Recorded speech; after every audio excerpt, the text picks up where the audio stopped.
आमच्या पाठीमाग गॅसवर चालणारी शेवदाहिनी आहे. ही जी शेवदाहिनी आहे कदाचित भारतातली ग्रामीण स्तरावरली पहिली गॅसवर चालणारी शेवदाहिनी असावी.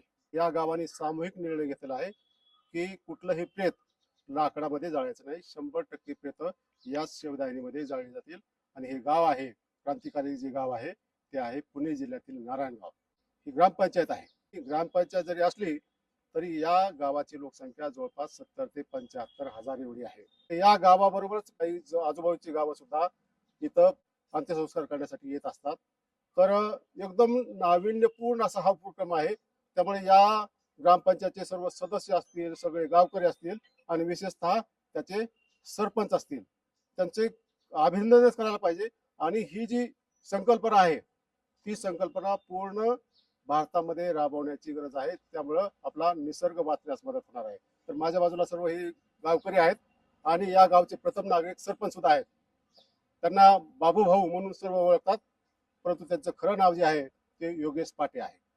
सरपंच साहेब, सर्वात प्रथम तुमचं आणि तुमच्या गावकऱ्याचं अभिनंदन की एवढा निसर्गपूरक उपक्रम तुम्ही राबवताय.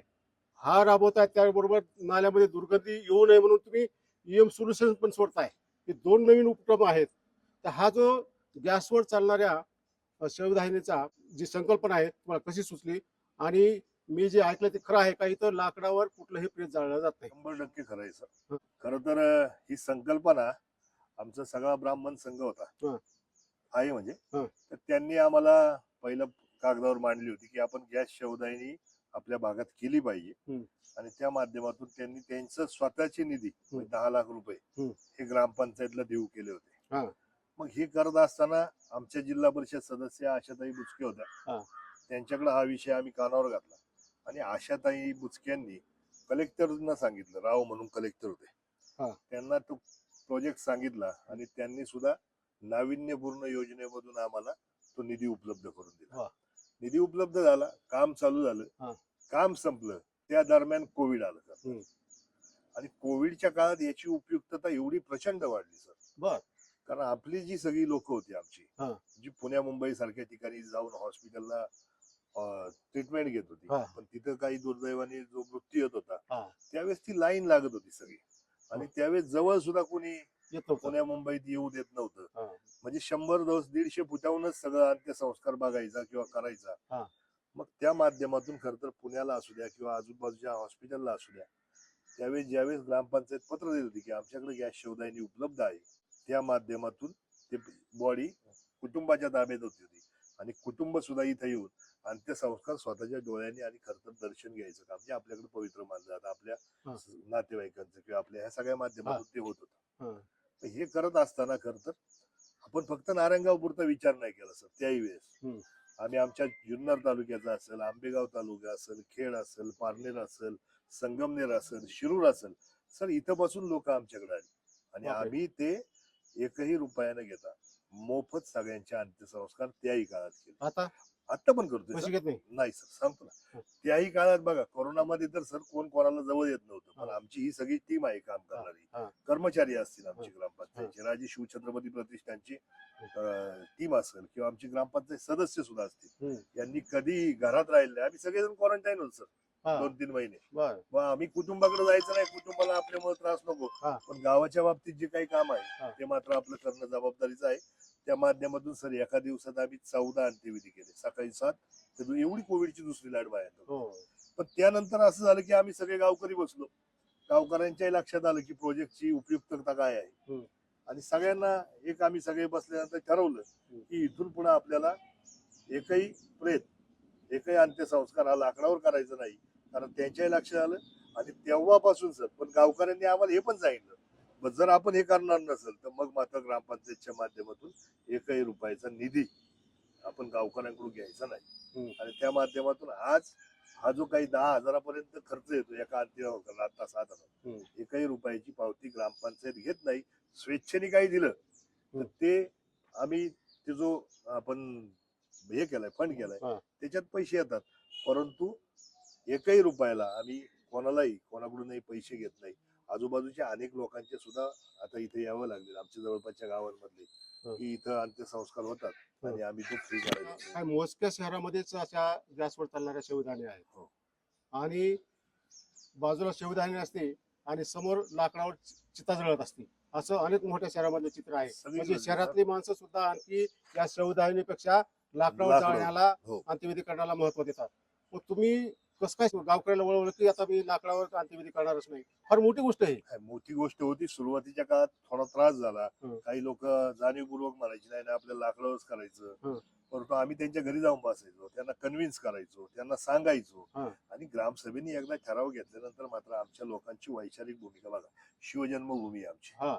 लोकांची वैचारिक पातळी निश्चित स्वरूपात उंचीचीच आहे हा. आणि त्या माध्यमातून झालेले निश्चित स्वरूपात वेगळेपणाचं काम आहे. हं. लोकांनी सहज स्वीकारलं सर. मी बरं. खरं सांगतो. हं. फार तर एक 5-7 वेळा असं करावं लागलं की जाऊन त्यांना समजून सांगावं लागलं की नको असं करू, हा. आपण गॅस शेवदाण्यावर करू.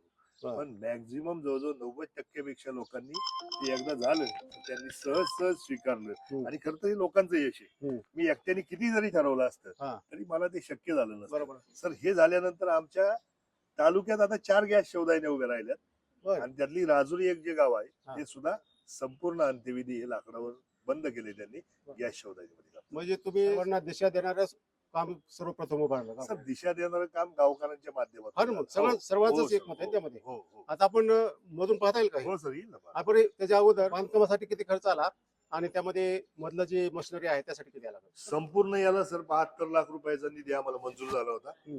बांधकाम असेल, हं. यातली ही गॅस शेवदाणीचं हे जे हं. शेड म्हणजे ही मशिनरी असेल हा, चिमणी दिसते. आणि त्याचबरोबर हे खरं तर वेटिंग शेड आहे सर. हा? इकडे सुद्धा हे वेटिंग शेड आहे दुसरं, हे कळलं. म्हणजे हे मोठं असल्यामुळे हा. तर एखादं समजा प्रेत इथं होतंय हा. ते एक थांबलं पाहिजे इथं, त्यामुळे त्या माध्यमातून इकडे सुद्धा वेटिंग शेडच्या माध्यमातून पाठीमागं. सुद्धा हा. ही जागा आपल्याकडे आहे. हा.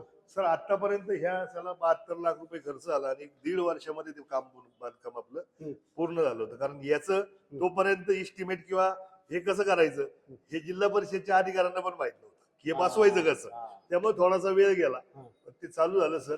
आणि तेव्हापासून आतापर्यंत हं. सर 4,500 विधी केले. हा. आणि एका अंत्यविधीला किती दिवसात येईल? ते सर 400 किलो जरी सरपण म्हटलं हा. तर 4,500 किलो 400 किलो एवढं सरपण वाचवायचं काम. आणि सरपण काय सर, झाडाला पहिल्या वर्षी निघत नाही ना, हा, नाही. त्याला 7-8 वर्षाचं झाड जेव्हा होतं आणि मग खूप त्याच वेळेस सरपण होते. म्हणजे हा. तसा विचार केला हा. तर हा प्रोजेक्ट किती फलदायी आहे, सर्वसामान्य लोकांच्या फायद्याचा, पर्यावरण पूरक किती आहे हा. हे मला वाटतं याच्यातून निश्चित स्वरूपात आपल्याला जाणीव होत असेल हा. की आपण हे सगळं करतो. बरं सर आता काय आले, गाव वाढले आमचं, 4-4, 5-5 एका दिवशी होतात कधी कधी. बापरे. हो. मग आता सर लाकडावर केलं असं त्याचं पोल्युशन, हा. हे चिमणीच्या माध्यमातून हे सगळं पाणी वरती जाते आणि हा. धूर वर जाते हा. आणि फक्त जी चांगली म्हणजे ती धूर आहे हा. तोच बाजूला जाते, बाकी कोजाई वगैरे सगळं खाली बसली जाते. एक अंत्यविधी व्हायला किती वेळ लागतो इथं? सर एक पाऊण तास 1 तास साधारण लागतो. आणि साधारणतः खर्च किती येत असेल तुम्हाला ग्रामपंचायत? तुम्ही घेतलंय त्याच्याकडून पैसे, पण किती येत असेल?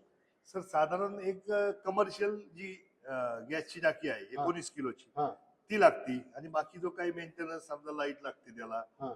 बाकी समजा हे सगळं. पण सर लाकडापेक्षा नक्की कमी खर्चात हे सगळं. म्हणजे गॅसवर चालतंय काही? गॅसवर? हो सर. हा? हो.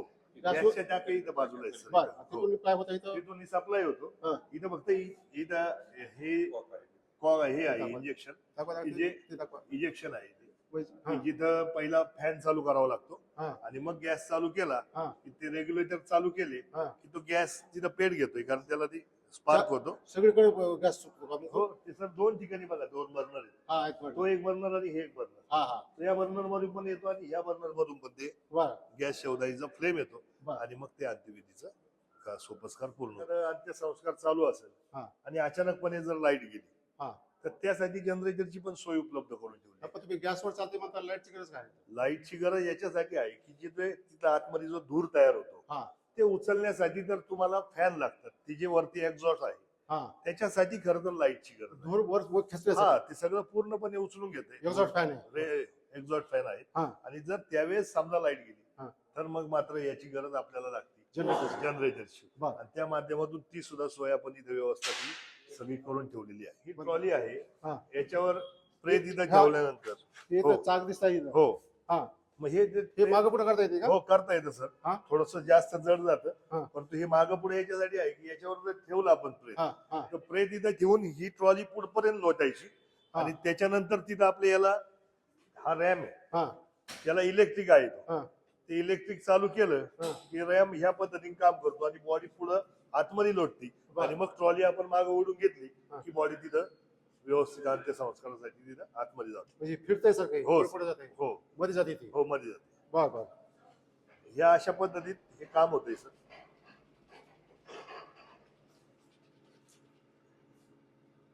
मग शेवटपर्यंत जाते हे.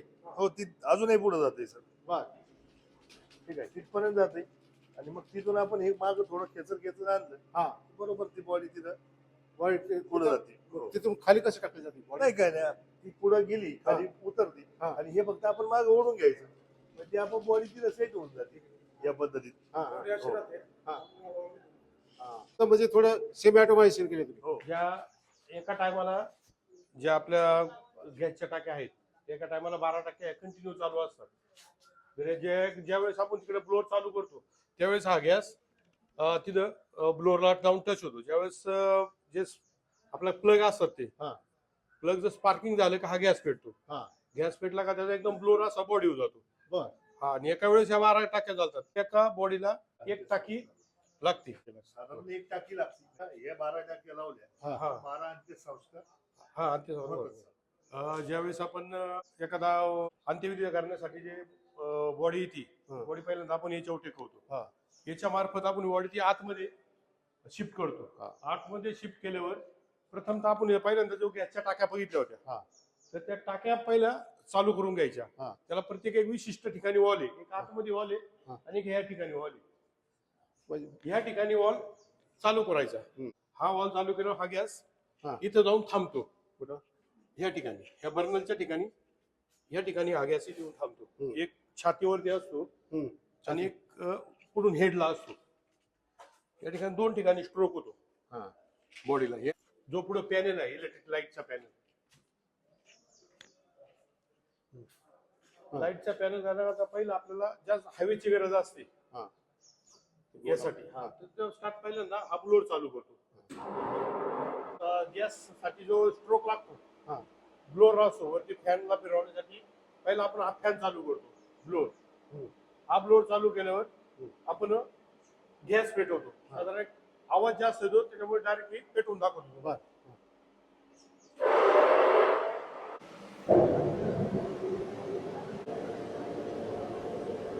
मला माझ्या जीवनामध्ये जी चांगली कामं पाहायला मिळाली त्यापैकी तुमची ही 2 कामं आहेत की जी की निसर्गाला पूरक आहेत, निसर्गाचा रास थांबवणारी आहेत.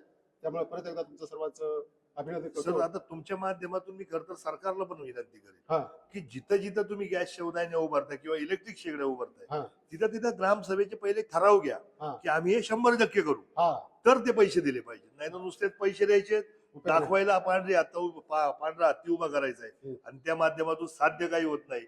नगरपंचायती असतील खरं तर शहरांमध्ये याची जास्त गरज आहे. गरज आहे.